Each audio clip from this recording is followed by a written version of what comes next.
Bismillahirrahmanirrahim. Assalamualaikum warahmatullahi wabarakatuh. Selamat pagi, Pak. Selamat pagi anak-anak kelas 8. Ketemu lagi dengan Bu Amin. Kalau pertemuan pertama kalian itu Ibu kasih materi dalam bentuk PDF ya. Ini di pertemuan kedua, Ibu akan mencoba menjelaskan materi kemarin itu yang Ibu kirimkan.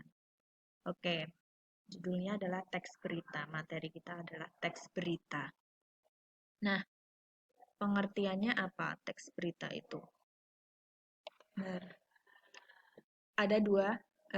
Ada tiga pengertiannya. Menurut Mohtar Lubis, berita adalah informasi yang baru, menarik perhatian, dan memengaruhi banyak orang. Kemudian menurut Neil M. Neal, berita adalah gabungan fakta dan peristiwa yang menimbulkan perhatian atau kepentingan bagi para pembaca surat kabar yang memuatnya. Terus menurut KBBI, Kamus Besar Bahasa Indonesia, berita adalah cerita atau keterangan mengenai kejadian atau peristiwa yang hangat, kabar, laporan, pemberitahuan, pengumuman. Nah, dari ketiga pengertian menurut para ahli itu, dapat disimpulkan bahwa yang dimaksud dengan berita adalah laporan atau informasi yang di dalamnya memuat kejadian atau peristiwa yang aktual, informasi terkini yang sedang terjadi, dan memuat kejadian atau peristiwa yang faktual berdasarkan fakta. Jadi di dalam berita itu adalah laporan yang isinya adalah informasi atau kejadian atau peristiwa yang sedang hangat-hangatnya dibahas oleh masyarakat dan itu harus berdasarkan fakta. Fakta sebenarnya. Contohnya kalau yang sedang hangat-hangatnya di sekarang ini adalah apa? Virus corona. Nah, itu bisa diangkat ke dalam berita. Itu pengertiannya ya. Terus kemudian ciri-ciri teks berita. Maaf, ciri-ciri teks berita. Yang pertama itu adalah faktual. Jadi, ciri-cirinya berita itu harus berupa kejadian yang bersifat nyata atau informasi yang benar-benar ada nyata. Terus kemudian ciri yang kedua adalah aktual.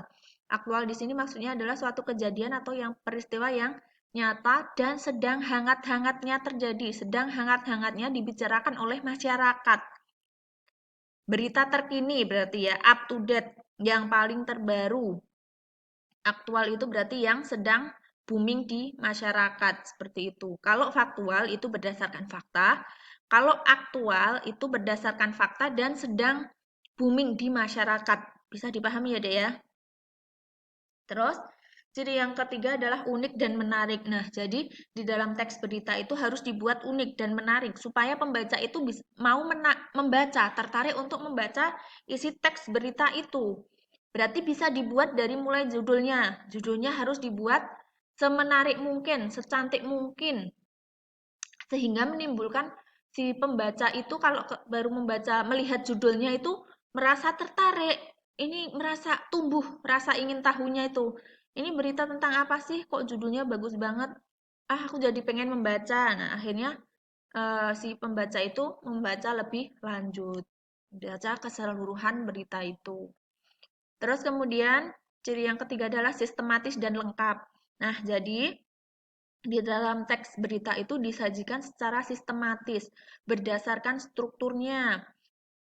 Jadi nanti akan kita bahas di pertemuan berikutnya. Struktur teks berita itu ada judul atau lead, kemudian ada batang tubuh, kemudian ada ekor berita. Itu nanti akan Ibu Amin jelaskan di pertemuan berikutnya.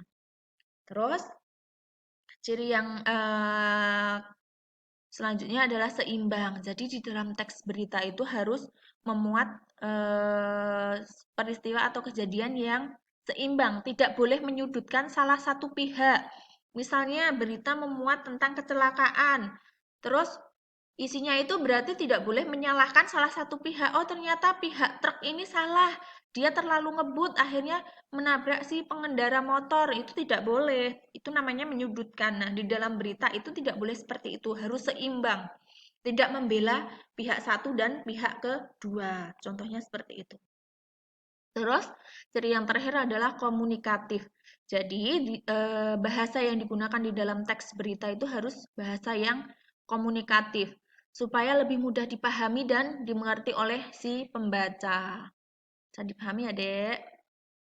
Yang selanjutnya adalah jenis-jenis teks berita. Ada berita langsung, berita mendalam, berita penyelidikan, berita interpretasi, dan berita opini. Berita langsung itu berarti berita yang ditulis secara lugas, ringkas, aktual, dan menarik. Kalau berita mendalam itu berarti berita yang isinya itu sebuah kajian secara mendalam. Jadi sebelum ditulis beritanya itu harus dikaji terlebih dahulu. Harus secara mendalam seperti itu. Terus kemudian ciri yang contoh jenis yang ketiga adalah berita penyelidikan. Nah, berita penyelidikan ini berarti isi berita itu berdasarkan penelitian atau investigasi yang sudah dilakukan. Contohnya kalau ini berita tentang pembunuhan. Nah, itu salah satu contoh berita penyelidikan tuh seperti itu. Terus jenis yang keempat adalah berita interpretasi. Interpretasi ini berita yang berdasarkan pengembangan dari berita straight atau berita langsung. Lebih diinterpretasi, berarti lebih detail lagi dibandingkan dengan berita langsung. Kan pengembangan dari berita langsung. Jadi kalau berita interpretasi itu pengembangannya, berarti detailnya dari berita langsung. Seperti itu. Terus jenis yang kelima adalah berita opini. Berita opini berarti itu berita yang isinya laporan pandangan seseorang terhadap informasi penting. Jadi ini berita ini adalah berita yang isinya pendapat seseorang. Pendapat seseorang. Contohnya seperti itu. Bisa dipahami ya, Dek? Terus selanjutnya adalah unsur-unsur teks berita. Nah, di dalam teks berita itu mengandung unsur-unsur di dalamnya. Itu harus ada. Di dalam berita itu harus memuat itu. Unsur-unsurnya ada 5W1H atau yang biasa dikenal dengan kata adik Simba. 5W1H berarti what, apa, where, di mana, when, kapan, who, why, how. Nah, di dalam berita itu berarti harus memuat apa. Berarti isinya apa, pernyataan yang bisa menjawab pertanyaan apa. Berarti kejadian apa yang diungkapkan di dalam berita ini harus ada. Berarti objek beritanya itu apa. Terus where, di mana tempat kejadian dalam berita tersebut itu harus ada tempatnya di lokasinya. Terus kapan, berarti itu kapan terjadinya peristiwa yang diberitakan, waktu terjadinya. Terus siapa? Siapa itu memuat keterangan orang-orang yang terlibat di dalam peristiwa yang diberitakan. Kalau contohnya berita tentang kecelakaan, berarti orang-orang yang terlibat di dalam kecelakaan itu siapa saja. Itu harus ditulis di dalam teks berita. Terus unsur yang kelima adalah why atau mengapa. Mengapa ini memuat alasan sebab atau latar belakang terjadinya peristiwa. Jadi kalau memuat berita tentang kecelakaan, sebabnya kenapa kok bisa kecelakaan itu tadi ditulis. Karena contohnya truk terlalu melaju kencang, sedangkan kondisi sopirnya mengantuk. Itu ada di unsur-unsur bagian mengapa. Contohnya seperti itu. Kemudian unsur yang terakhir adalah how atau bagaimana. Nah, bagaimana ini berarti berita itu menjelaskan proses kejadian suatu peristiwa itu dan akibatnya apa dari peristiwa itu. Jadi prosesnya, proses sebelum terjadi kecelakaan itu bagaimana dijelaskan di dalam teks berita. Terus akibat dari proses sebelum kejadian itu apa? Misalnya ya proses sebelum kejadiannya misalnya truk melaju dari arah selatan dengan kecepatan sangat tinggi. Tiba-tiba pengendara motor memotong jalan truk. Akibatnya truk tidak bisa mengendalikan, akhirnya kecelakaan terjadi. Contohnya seperti itu. Jadi berita itu harus menjelaskan proses terjadinya suatu peristiwa atau unsurnya adalah unsur how bagaimana. Sampai di sini bisa dipahami ya, Dek ya? Atau masih kurang paham?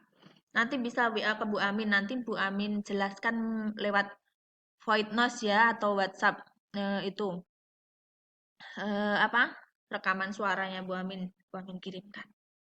Gitu nggih? Sampai di sini bisa dipahami ya, Dek ya? Oke. Hari ini cukup itu dulu untuk apa namanya? Tugasnya adalah kamu nanti Ibu kasih contoh teks berita, terus coba kamu analisis unsur-unsurnya. Ada 5W1H-nya kamu cari. What-nya ada nggak?